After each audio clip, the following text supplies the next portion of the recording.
नमस्कार दोस्तों, स्वागत है आपका स्टडी फॉर सिविल सर्विसेज में। देखिए स्टडी फॉर सिविल सर्विसेज के छात्र हैं तो ये वाला टेलीग्राम जरूर ज्वाइन करके रखिए। यूट्यूब चैनल में हमारे साथ है तो भी ये वाला टेलीग्राम ज्वाइन करना बहुत ज्यादा जरूरी है। सारे नोटिफिकेशन, सारे अपडेट, सारे मोस्ट इंपोर्टेंट पिक्स, सारा रिवीजन सब कुछ यहाँ पे बताया जाता है।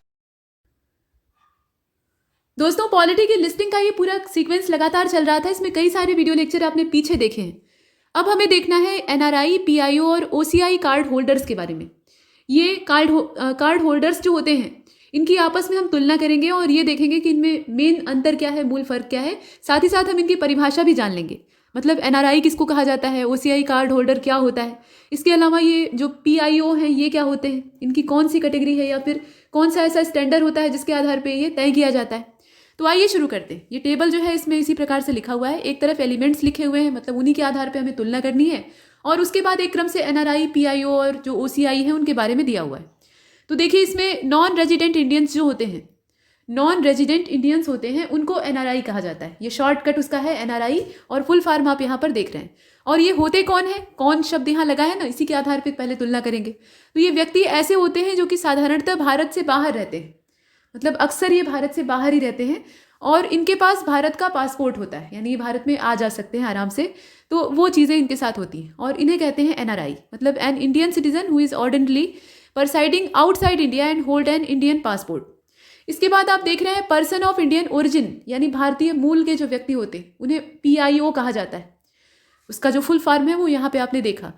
इसमें ये कहा गया कि एक व्यक्ति जो अथवा जिसका कोई पूर्वज, मतलब वो स्वयं या उसका जो पहले का कोई पूर्वज है, वो भारतीय नागरिक और वर्तमान में किसी अन्य देश की नागरिकता या राष्ट्रीयता प्राप्त कर चुका हो, जिसका कि विदेशी पासपोर्ट भी है, मतलब वो विदेशी पासपोर्ट धारक है, तो उसको यहाँ पर जो पीआईओ है उसकी श्रेणी में रखा जाएगा। वो है भारत का ही, मूल रूप से भारत का है, लेकिन अब उसकी जो नागरिकता है वो भारतीय की नहीं है। वो लंबे समय से दूसरे देश में रह रहा है और वहाँ की जो सिटीजनशिप है उसको हासिल कर चुका है। इसके बाद आप ओवरसीज सिटीजन ऑफ इंडिया यानी ओसीआई जो कार्ड होल्डर्स हैं उनके बारे में देखेंगे। तो a person registered as overseas citizen of India card holder under the citizenship act 1955। नागरिकता पे अच्छा खासा बखेड़ा पिछले कुछ सालों से चल रहा है, तो यहाँ नागरिकता के बारे में कायदे से जानकारी रखना और उससे संभावित जो प्रश्न है उनको हल कर पाने में खुद को सक्षम बनाना ये आवश्यक है, क्योंकि इनसे प्रश्न पूछे जा सकते हैं। तो देखिए, यहाँ पर कहा गया कि एक व्यक्ति जो कि विदेशी भारतीय नागरिक कार्ड होल्डर हो, वो नागरिकता अधिनियम 1955 के अंतर्गत वर्गीकृत किया गया है। ये पूरा सिस्टम है। अभी इसके बाद ये तो हमने देखा कि कौन लोग हैं ये, मतलब एनआरआई कौन है, इसके अलावा ओसीआई कार्ड होल्डर वाले कौन है, पीआईओ क्या होता है। लेकिन अभी इसके बाद हम लोग ये देखेंगे कि इसकी अर्हता क्या है, मतलब इनकी कौन सी ऐसी योग्यता होनी चाहिए। तो बाकी तो योग्यता आपने यहीं पर देख ली है, जैसे इन दोनों का तो यहीं पर योग्यता ही आपने देखी है। ये जो दोनों आप देख रहे हैं असल में डिफिनीशन भी है और एलिजिबिलिटी भी है, यही इनकी योग्यता है। लेकिन जो ओसीआई कार्ड होल्डर है उसका प्रावधान कहाँ पे किया गया है ये हमने अभी देखा है, मतलब इनका जो प्रावधान है नागरिकता अधिनियम 1955 के अंतर्गत है। लेकिन इनकी योग्यता क्या होनी चाहिए, तो following categories of foreign nations and eligible for registration as overseas citizen of India OCI card holder. मतलब यहाँ पे कुछ जो कैटेगरी है या क्राइटेरिया है वो बना हुआ है। इसका देख लीजिए, यहाँ पे निम्नलिखित कोटि के विदेशी नागरिक ओसीआई कार्ड होल्डर के रूप में पंजीकृत होने के लिए अर्ह हैं। अर्ह का मतलब योग्य है। तो इसमें ये कहा गया पहला वाला पॉइंट कि जो संविधान लागू होने के समय यानी 26 जनवरी 1950 को या उसके बाद भारतीय नागरिक थे, अथवा इसके अलावा, मतलब इसमें अथवा लगाने का तात्पर्य यह है कि या तो ये वाला या फिर ये वाला, इस प्रकार से। तो ये वाला एक प्रोविजन है। उसके अलावा जो 26 जनवरी 1950 को भारत का नागरिक बनने के लिए योग्य थे। इसके बाद आप देख रहे हैं तीसरे नंबर पे, वह उस भूभाग का स्वामी था जो कि 15 अगस्त 1947 को भारत का अंग बन गया। जो ऐसे किसी नागरिक पुत्र पुत्री या मतलब यहाँ पे के शब्द होना चाहिए था, तो जो ऐसे किसी नागरिक के पुत्र पुत्री या पौत्र पौत्री या प्रपौत्र हैं, अथवा ऊपर लिखित व्यक्तियों की नाबालिग संतान है। इस प्रकार से ये सब योग्यताएं हैं। जो नाबालिग बच्चा है और जिसके माता पिता भारत के नागरिक हैं तो वो भी ओसीआई कार्ड होल्डर हो सकता है, अथवा दोनों में से कोई एक अगर यहाँ पे इंडियन सिटीजन है तो भी ऐसी कंडीशन हो सकती है। भारत के नागरिक की विदेशी मूल की जो पत्नी है या यहाँ की महिला है और विदेशी मूल का पति है, तो इस कंडीशन में इसके अलावा विदेशी भारतीय नागरिक कार्ड होल्डर की जो विदेशी मूल की पत्नी या पति है, जिनका कि नागरिकता अधिनियम 1955 के अंतर्गत पंजीकरण हुआ है, जो विवाह आवेदन की प्रस्तुति के तुरंत पहले से लगातार कम से कम यहाँ अगर देखा जाए तो 1 वर्ष तक चलता रहा हो, ये पूरा जो प्रोविजन है वो ओसीआई कार्ड होल्डर के अंतर्गत आता है। ये हम लोग एलिजिबिलिटी देख रहे थे कि मतलब यहाँ पे कहा गया कि हु इज़ एलिजिबल। इसके बाद आगे चलते हैं तो यहाँ देख लीजिए, अब यहाँ से स्टार्ट होता है कि हाउ कैन वन गेट, मतलब ये कैसे प्राप्त होगा। तो प्राप्ति का जो यहाँ दिया हुआ है कि मतलब योग्यता रहेगी तभी प्राप्त होगा, ये तो सिंपल बात है। किसी भी चीज़ को अगर आप प्राप्त करना चाहते हैं तो उसके लिए एलिजिबिलिटी होनी चाहिए। तो वही कहा गया, अर्ह व्यक्तियों को ऑनलाइन आवेदन करना होगा। और उसके बाद वेयर टू अप्लाई यानी आवेदन कहाँ पर किया जाए, तो यहाँ आप देख रहे हैं कि टिल सच टाइम, यहाँ देखिएगा, till such time the only payment facility is introduce the following instruction shall be followed. अब यहाँ पे कहा गया कि the print out of online application form completed in all respect along with enclosure demand draft and photograph in duplicate should be submitted to the Indian mission या post having jurisdiction over the country of which the applicant is the citizen, or if he or she is not living in the country of his or her citizenship, to the Indian mission post having jurisdiction over the country of which the applicant is ordinarily a resident। ये पूरा provision है। कहने का मतलब ये कि जो आवेदन पत्र का प्रिंट है या प्रिंट आउट है, हर प्रकार से पूर्ण करके संलग्नक के साथ जितने भी उसमें लगाने वाले डॉक्यूमेंट्स हैं साथ में साक्ष्य के तौर पे, और डिमांड ड्राफ्ट और फोटो की जो 2 प्रतियां हैं उसके साथ यहाँ पे जमा करना होगा। और यदि जो आवेदक है मतलब जो एप्लीकेंट है वो भारत में रह रहा है तो ऑनलाइन आवेदन पत्र का प्रिंट आउट जो कि हर प्रकार से पूर्ण हो, संलग्नक के साथ यानी इंक्लोजर के साथ, और डिमांड ड्राफ्ट और फोटो की जो 2 कॉपी है वो भी साथ में होनी चाहिए, उसे विदेशी क्षेत्रीय पंजीकरण कार्यालय में अपने क्षेत्राधिकार नियंत्रण के हिसाब से जमा करना होगा। ये पूरा प्रोविज़न है। और उसके बाद तब जाकर ये कार्ड जो यहाँ पे दिया हुआ है OCI, इसकी होल्डिंग प्राप्त हो सकती है। इसे आपने देखा। फीस क्या है इसकी, तो शुल्क की अगर बात की जाए तो यदि आवेदन अन्य देश के किसी भारतीय मिशन या पोस्ट में जमा किया गया है तो ऐसी कंडीशन में $275 और स्थानीय मुद्रा के समतुल्य, मतलब डॉलर से यहाँ पे हर चीज़ को कंपेयर किया गया है तो उसी के समतुल्य जो शुल्क है वो लिया जाएगा। और अगर आवेदन भारत में ही जमा किया गया है तो 15,000 रुपये इसकी कीमत है। और उसके बाद विच नेशंस आर एलिजिबल, इनएलिजिबल मतलब यहाँ पे अवैध भी कोई है या वैध है उसकी जो जानकारी है वो आपके पास होनी चाहिए। जो 6वां पॉइंट है इसमें थोड़ा सा यहाँ गड़बड़ है, जो इंग्लिश वाला है वही सही है इसका। विच नेशन आर इनएलिजिबल, जो अयोग्य हैं, मतलब यहाँ पे कौन से अयोग्य हैं उनके बारे में हम लोग देखेंगे। तो इसमें कहा गया कि नो पर्सन हु आर, यहाँ देख लीजिएगा, who are either of whose parents और ग्रैंड पेरेंट्स और ग्रेट ग्रैंड पेरेंट्स, मतलब उसके दादा परदादा जितने भी हैं पीछे की जो पीढ़ियाँ हैं, is or had been a citizen of Pakistan, मतलब यहाँ देख लीजिए citizen of Pakistan, Bangladesh or such other country as a central government may specified shall be eligible for registration as an overseas citizen of Indian card holder, मतलब ये इसमें कहा गया है। और उसके बाद आगे चलते हैं। इतनी सारी जो दाव पेच है, इतनी सारी जो योग्यता है वो हासिल करने के बाद इससे क्या लाभ मिलेगा, मतलब ये प्राप्त अगर कर लेंगे OCI कार्ड तो इससे क्या फ़ायदा होगा। और वो यहाँ पर दिया हुआ है कि सभी लाभ प्राप्त होंगे जो कि भारतीय नागरिक को प्राप्त होते हैं, जैसा कि भारत सरकार जो है वो समय समय पर नोटिफिकेशन यहाँ पे रिलीज़ करती है। तो जितने भी भारतीय नागरिकों को प्राप्त होने वाले लाभ हैं या अधिकार हैं वो लगभग सभी मिलते हैं, कुछ को छोड़कर। कुछ जो है वो सिर्फ और सिर्फ जो शुद्ध इंडियन सिटीजन्स हैं उन्हीं के लिए। ये आपने फंडामेंटल राइट्स के रिस्पेक्ट में भी देखा था, कुछ जो उसमें से फंडामेंटल राइट्स थे वो अपने देश के नागरिक हैं उनके साथ साथ फॉरेनर्स को भी दिए गए थे, लेकिन कुछ जो थे वो सिर्फ भारतीय नागरिकों के पास थे। इसके बाद आप देख लीजिए यहाँ पर कोई जो स्पेसिफिक बेनिफिट है वो नहीं प्राप्त होता है, मतलब कोई विशेष लाभ नहीं। और कुछ जो प्रोविज़न है उसे आप देख सकते हैं। तो यहाँ पर आप देख सकते हैं कि वह प्रविष्टि वाला आजीवन वीज़ा भारत में आने के लिए चाहे किसी भी उद्देश्य से, हालांकि OCI कार्ड होल्डर को भारत में शोध कार्य के लिए विशेष अनुमति लेनी पड़ती है, जिसके लिए वे इंडियन मिशन या पोस्ट या जो FFRO है उसमें आवेदन प्रस्तुत कर सकते हैं। और उसके बाद RRO या FRO के साथ पंजीयन से छूट भारत में कितने लंबे समय के ठहराव के लिए देखी जाती है वो सब है। तो इसमें जितने मामले हैं वो विशेष रूप से महत्वपूर्ण तो नहीं है, ऐसा नहीं है कि इसमें से एक एक स्टेटमेंट बनाकर प्रश्न पूछे जाएंगे, लेकिन फिर भी एक बार देख लीजिएगा। जैसे कि अप्रवासी भारतीय के अलावा आर्थिक, वित्तीय और शैक्षणिक क्षेत्र में उपलब्ध हर सुविधा में बराबरी होती है, लेकिन कृषि अथवा बागान परिसंपत्तियों के अधिग्रहण के मामलों को इसमें शामिल नहीं किया गया है, मतलब वो इससे बाहर है। इसके बाद पंजीकृत विदेशी नागरिक कार्ड होल्डर भारतीय बच्चों के अंतर्देशीय दत्तक ग्रहण के मामले में अप्रवासी भारतीयों के समान ही समझे जाएंगे, मतलब जो रूल उनके लिए हैं वो इनके लिए भी होंगे। और पंजीकृत विदेशी भारतीय नागरिक कार्ड होल्डर जो है यानी OCI कार्ड होल्डर की बात हो रही है, उनमें घरेलू उड़ानों के किराए के मामले में NRI के बराबर ही उन्हें समझा जाएगा। कुछ मामलों में इन्हें NRI की तरह ट्रीट किया जाता है और कुछ मामलों में इनके लिए अलग ट्रीटमेंट होता है। इसके बाद आप 6वें नंबर के पॉइंट को देख रहे हैं। पंजीकृत विदेशी भारतीय नागरिक कार्ड होल्डर यानी OCI भारत में राष्ट्रीय उद्यानों, वन्यजीव अभ्यारण्यों में वही प्रवेश शुल्क देगा या उससे लिया जाएगा जो घरेलू आगंतुकों से लिया जाता है, मतलब यहाँ पे उस प्रवेश शुल्क या जो टिकट लगता है उसमें कोई भेदभाव नहीं।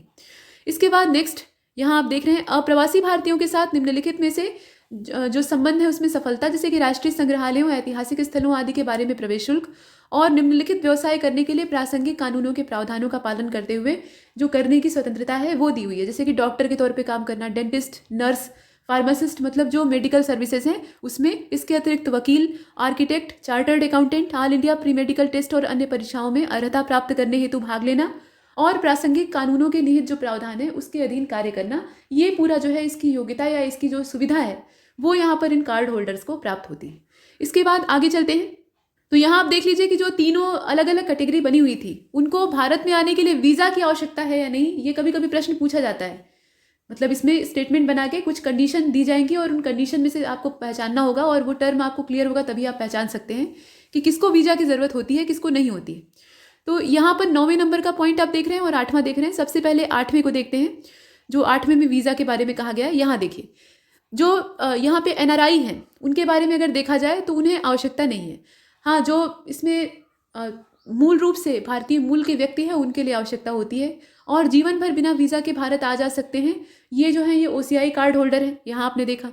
और उसके बाद ये भी पूछा गया है कि क्या भारत में स्थानीय जो पुलिस प्राधिकारी हैं उनके साथ निबंधित होने की आवश्यकता है। मतलब इफ़ ही और she required to registered with the local police authority in India, तो जो NRI होते हैं उनको तो नहीं होती है। और यहाँ पर देख रहे हैं आप, जो भारतीय मूल के हैं उनके लिए कहा गया है कि यदि ठहरने की अवधि जो है वो 180 दिन से ज़्यादा है, मतलब 6 महीने से ज़्यादा है, तो ऐसी कंडीशन में ये जो निबंधित होने की आवश्यकता है वो पड़ती है। और OCI को ऐसी कोई ज़रूरत नहीं है, यहाँ उनके साथ जो आम नागरिक हैं वैसा ही ट्रीट किया जाता है। इसके बाद नेक्स्ट यहाँ आप देखिए कि what activities can be undertaken in India, मतलब भारत में कौन सी गतिविधियाँ शुरू की जा सकती हैं। तो जो NRI हैं उनके लिए सभी हैं। और अगर आप जो मूल वंशीय भारतीय हैं यानी भारतीय मूल के लोग हैं उनको देखें तो वीज़ा के प्रकार जैसा है, मतलब जैसा वीज़ा उनको मिला हुआ है उसके आधार पर वो अपनी एक्टिविटीज़ कर सकते हैं। और OCI कार्ड होल्डर्स के बारे में अगर देखा जाए तो सभी गतिविधियां वो कर सकते हैं। बस आपने पीछे देख ही लिया है कि जो रिसर्च वाला काम होता है यानी शोध कार्य होता है उसके लिए पहले अनुमति लेनी पड़ती है। और उसके बाद 11वें नंबर का जो पॉइंट है उसको आप देखेंगे तो how can one acquire Indian citizenship, यानी कोई व्यक्ति जो है वो भारतीय नागरिकता कैसे प्राप्त कर सकता है। मतलब ये जो NRI है या भारतीय मूल वंशीय व्यक्ति हैं, भारतवंशीय आप इन्हें कह सकते हैं, और OCI कार्ड होल्डर अगर ये चाहें कि परमानेंट हमें सिटीजनशिप मिल जाए तो उसके लिए इन्हें क्या करना होगा, मतलब क्या उसके लिए अर्हता होगी।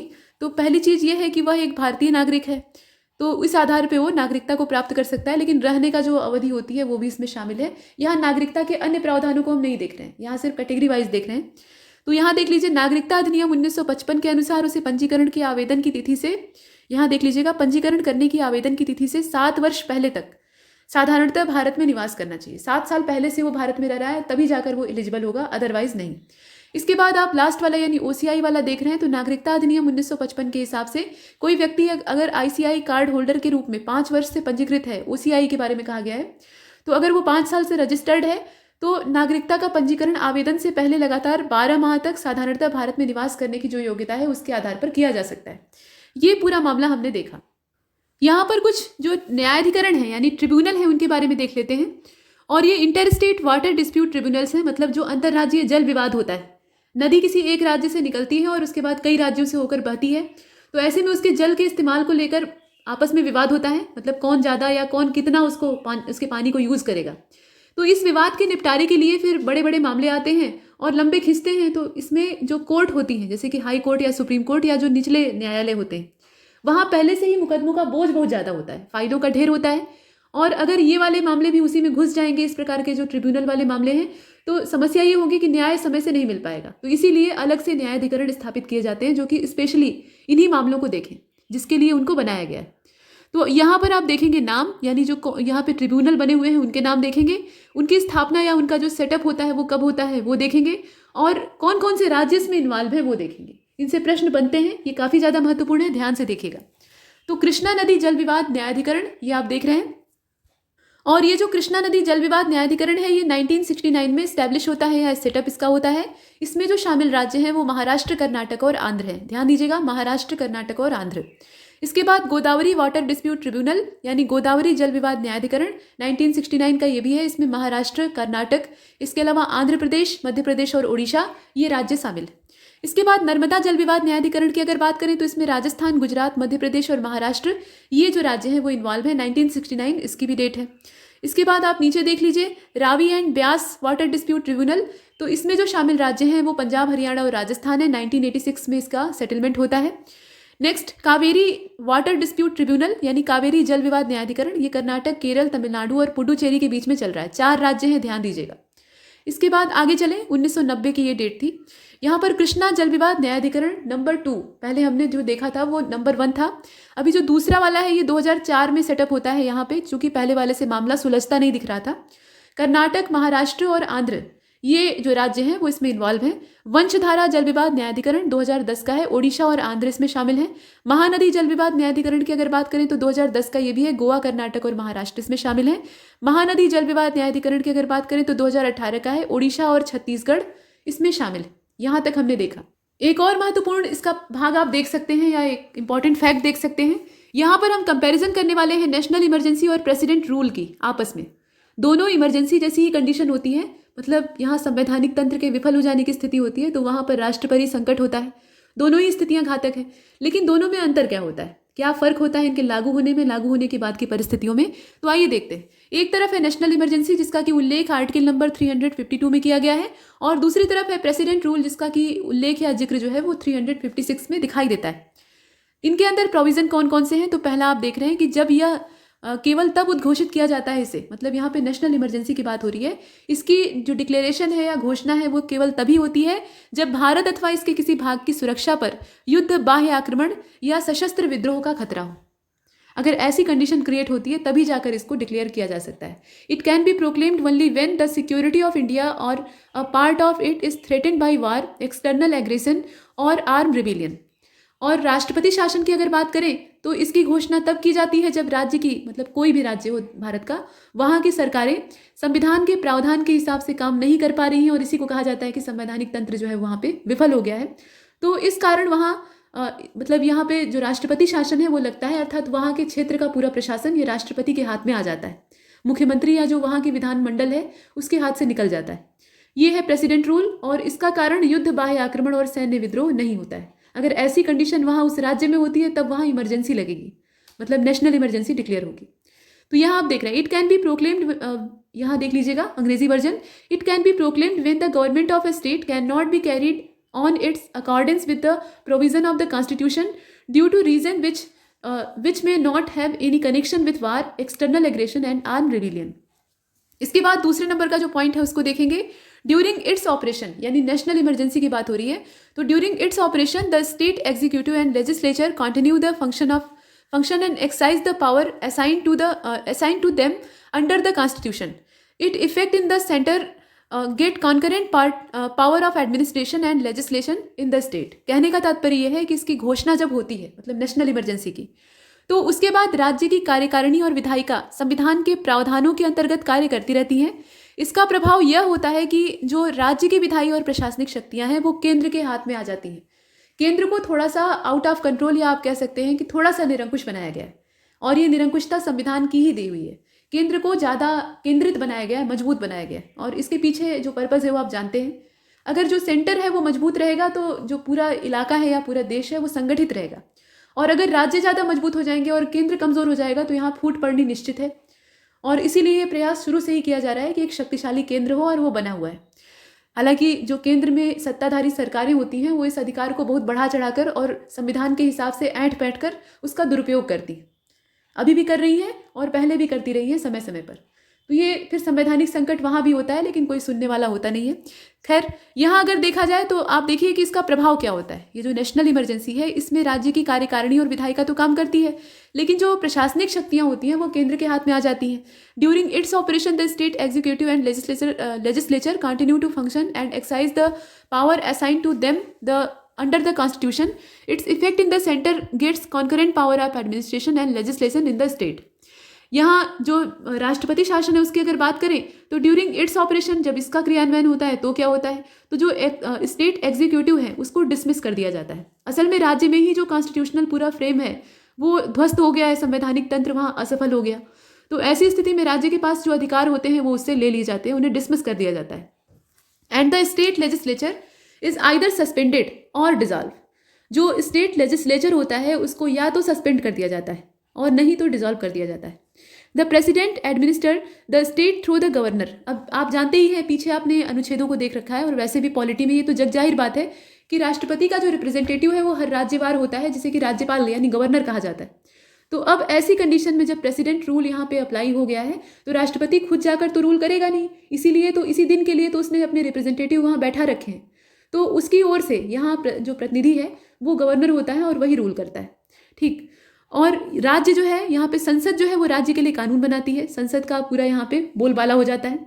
संक्षेप में राज्य की कार्यकारी और विधायी शक्तियाँ जो हैं वो केंद्र के पास चली जाती हैं, और इस मामले में भी केंद्र जो है वो निरंकुश है। इसके बाद तीसरे नंबर के पॉइंट को देखते हैं। तो यहाँ पे पॉइंट 3 आप देख रहे हैं, under this the parliament can make law on the subject enumerated in the state list only by itself, that is it can not B delegate the same और एनी अदर बॉडी और authority. थोड़ा सा ये provision जो है ये काफ़ी यहाँ उम्दा क्वालिटी का है। इसमें ये कहा गया कि संसद राज्य विषयों पर स्वयं नियम बनाने लगती। अभी तक तो आपने ये पढ़ा है कि जो यूनियन लिस्ट होती है उसमें केंद्र के अधीन आने वाले विषय होते हैं, मतलब उन पर नियम बनाना या कानून बनाना ये केंद्र के अधिकार क्षेत्र में आता है। और जो स्टेट लिस्ट होती है उसमें केंद्र का कोई हस्तक्षेप नहीं होना चाहिए, कायदे से नहीं होना चाहिए, और पूरा जो अधिकार है वो राज्य सरकार के पास होता है। लेकिन जब नेशनल इमरजेंसी डिक्लेयर होती है तो उसके बाद राज्य सूची के जो विषय होते हैं उस पर भी कानून बनाने की ताकत ये संसद की मुट्ठी में आ जाती है, और यहाँ मनमानी फिर होती है। और यह शक्ति किसी अन्य निकाय या प्राधिकरण को नहीं दी जाती, केवल और केवल पार्लियामेंट के पास जाती है और वही इस हिसाब से फैसला लेती है। राष्ट्रपति शासन की अगर बात करें तो राष्ट्रपति शासन में ये कहा गया कि under this the parliament can delegate the power to make law for state to the president or to any other authority specified by him. So far the practice has been for the president to make law for the state in consultation with the member of parliament from the state. Such laws are known as President's Act. और ये जो कानून होते हैं इनको President's Act कहा जाता है। कहने का मतलब ये कि इसके अंतर्गत यानी जो राष्ट्रपति शासन है उसके अंतर्गत संसद राज्य के नियम बनाने का अधिकार, संसद राज्य के लिए नियम बनाने का जो अधिकार है उसमें राष्ट्रपति के अलावा उसके द्वारा नियुक्त किसी प्राधिकारी को भी ये काम सौंप सकती है। अभी आपने देखा कि नेशनल इमरजेंसी में ये काम केवल और केवल पार्लियामेंट करेगी, लेकिन प्रेसिडेंट रूल में ऐसा नहीं होता है, वो किसी और को ये जिम्मा दे सकती है। और अब तक यही पद्धति रही है कि राष्ट्रपति जो है वो राज्य से संसद के लिए चुने गए सदस्यों की सलाह पर विधि बनाता है, और यह कानून राष्ट्रपति के नियम के तौर पर जाना जाता है। तो ये पूरा प्रोविजन है, दोनों में थोड़ा सा फर्क है। और उसके बाद चौथे नंबर का जो पॉइंट है उसे आप देख रहे हैं, there is no maximum period prescribe for its operation, it can be continue indefinitely with the approval of parliament for every 6 month। मतलब इसकी कोई निश्चित अवधि नहीं है। जो नेशनल इमरजेंसी है वो तब तक लागू रहेगी जब तक कि देश पर आया हुआ संकट टल नहीं जाता, जब तक ये महसूस नहीं हो जाता कि अब जो राष्ट्र की अस्मिता है या राष्ट्र की संप्रभुता है वो खतरे में नहीं है, तो तब तक ये डिक्लेयर रहती है। इसमें बस यही है कि जो 6 माह का पूरा अवधि होती है या समय होता है उसमें संसद से अनुमति लेकर इसको अनिश्चित काल तक लागू किया जा सकता है। मतलब पार्लियामेंट की एक औपचारिक परमिशन होती है, उसके बाद ये फिर अगले 6 महीने के लिए, फिर अगले 6 महीने के लिए ऐसे बढ़ाई जा सकती है। तो ये जब तक चाहे तब तक डिक्लेयर रखा जा सकता है, बशर्ते वैसी कंडीशन होनी चाहिए। राष्ट्रपति शासन की एक रेंज होती है, मतलब इसके लिए अधिकतम 3 साल की अवधि निश्चित की गई है और उसके बाद इसकी समाप्ति हो जाती है। और ये आवश्यक हो जाता है कि अब राज्य में एक जो कॉन्स्टिट्यूशनल फ्रेम है या संवैधानिक तंत्र है वो स्थापित हो, ये जरूरी है। इसके बाद 5वें नंबर के पॉइंट को आप देख पा रहे हैं, इसमें ये कहा गया कि under this the relationship of centre will all the state under goes a modification, यानी इसके अंतर्गत सभी राज्यों और केंद्र के बीच में संबंध परिवर्तित होते हैं। और 5वें नंबर का पॉइंट जो आप यहाँ पर देख रहे हैं इसमें कहा गया कि under this the relationship of only state under the emergency with the centre under goes a modification, अर्थात इसके तहत केवल उस राज्य जहां पर आपातकाल लागू होता है उसके और केंद्र के बीच में संबंध स्थापित होते हैं। इसमें क्या होता है, जो नेशनल इमरजेंसी है उसमें पूरे देश का जो केंद्र माफ कीजिएगा पूरे देश का जो नियंत्रण है वो केंद्र की मुट्ठी में होता है। केंद्र सरकार ही यहाँ पर खुदा है और वो जो कहेगी वही चलेगा। यहाँ राज्य का कोई व्यक्तिगत अस्तित्व नहीं रह जाता है तत्काल तौर पे। और राष्ट्रपति शासन में होता यह है कि बाकी राज्यों से कोई लेना देना नहीं है। जहाँ पे जिस राज्य में जो संवैधानिक तंत्र है वो असफल रहा है वहाँ पे राज्यपाल सिफारिश करता है राष्ट्रपति से कि वहाँ प्रेसिडेंट रूल लगाया जाए, और उसके बाद वो वाला जो राज्य है उसका पूरा एडमिनिस्ट्रेशन या उसका जो पूरा कंट्रोल है वो केंद्र के अधीन हो जाता है। बाकी राज्यों से उसका कोई मतलब नहीं, ये मामला है। इसके बाद आप देख रहे हैं कि every resolution of parliament approving its proclamation or its continuance must be pass by special majority. इसकी घोषणा करने अथवा इसे जारी रखने संबंधी प्रस्ताव संसद में विशेष बहुमत के द्वारा पारित होनी चाहिए।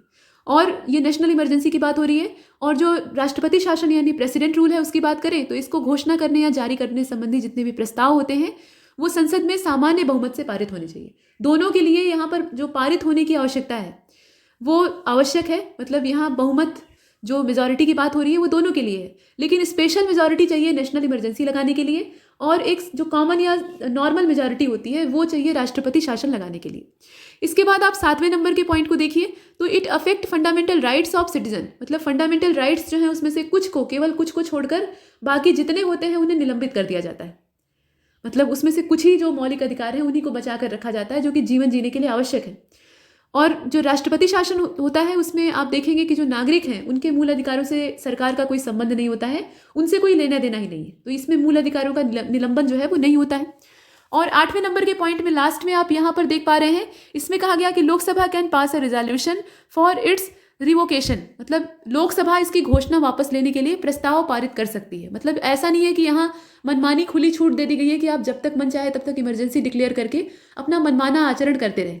सोचिए अगर ऐसा होता तो फिर बहुत दिक्कत हो जाती। केंद्र में जो सत्ताधारी पार्टी होती, चाहे वो जिस भी दल से संबंधित हो, उससे फर्क नहीं पड़ता, अगर उसका जब मन करता हो, उसे लगता कि मेरे हित में है, तो इमरजेंसी डिक्लेयर कर देती और उसके बाद वो मनमाने समय तक उसको ऐसे ही लंबे समय तक बरकरार रखती और सब कुछ ठप पड़ा रहता। तो यहाँ एक दबाव समूह होता है जिसे कि आप विपक्ष यानी ऑपोजिशन के तौर पे देखते हैं, तो वो यहाँ संसद में प्रस्ताव ला सकता है, लोकसभा में कुल मिलाकर इसके खिलाफ आवाज़ उठाई जा सकती है। ये एक प्रोविज़न है और ये प्रशंसनीय है। राष्ट्रपति शासन में ऐसा कोई प्रोविज़न नहीं, मतलब ये राष्ट्रपति का शासन होता है यानी प्रेसिडेंट रूल है, तो प्रेसिडेंट ही इसको वापस ले सकता है। इसमें संसद का या लोकसभा में प्रस्ताव पारित करने वाली कोई बात नहीं। प्रस्ताव पारित करने की आवश्यकता होती है केवल इसकी घोषणा के लिए, उसके बाद नहीं। तो यहाँ तक हमने प्रेसिडेंट रूल और नेशनल इमरजेंसी में कुछ प्रमुख अंतरों को देखा जो कि आवश्यक थे और इनसे प्रश्न बनते हैं। तो इस वीडियो लेक्चर में इतना ही। इसमें हमने कुछ महत्वपूर्ण चीज़ों को कवर किया है। कुछ अन्य बातें जो शेष रह गई हैं वो अगले कुछ वीडियोज़ में आपको मिल जाएंगी और उसके बाद इसका जो कंपाइलेशन है वो भी आपको देखने के लिए मिलेगा। लेकिन तब तक के लिए नमस्कार।